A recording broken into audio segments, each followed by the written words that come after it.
ಅನಿಸುತ್ತಿದೆ ಯಾಕೋ ಎಂದು ಹಾಡಿದ್ರು. ಯಾವುದು ಯಾರು ಎಲ್ಲೇ ಹಾಡಿದ್ರು ಕೂಡ ಹಾಡಿದಾಗ ಅನಿಸುತ್ತಿದೆ ಯಾಕೋ ಎಂದು ಹಾಡು ಮನೋಮೂರ್ತಿ ಅವರು ಕಂಪೋಸರು, ಜಯಂತ್ ಕಾಯ್ಕಿಣಿ ಅವರು ಬರೆದಿದ್ದು.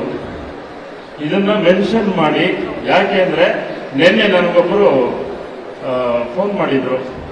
ಕ್ಯಾಬಲ್ಲಿ ಹೋಗ್ತಾ ಒಂದು FM ಕೇಳ್ತಿದ್ದೆ, ದ್ವಾಪರ ಹಾಡು.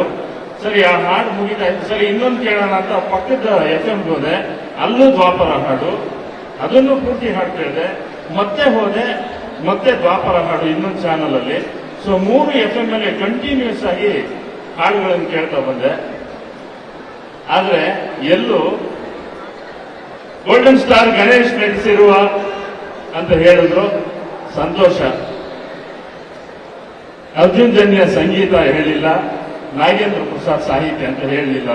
ನಾನು ಈ ವೇದಿಕೆಯನ್ನು ಯಾಕೆ ಉಪಯೋಗಿಸ್ಕೊತಾ ಇದ್ದೀನಿ ಅಂದ್ರೆ 3000 ಹಾಡುಗಳನ್ನು ಬರೆದುಬಿಟ್ಟು ನಾನು ಇಲ್ಲಿ ನಿಂತಿದ್ದೀನಿ. ಕನ್ನಡದ ಈ 22 ದಶಕಗಳಲ್ಲಿ ನಾನು ಬರೆದಿರೋದು, ನೀವು ಕೇಳಿರೋದು 3000 ಹಾಡುಗಳು.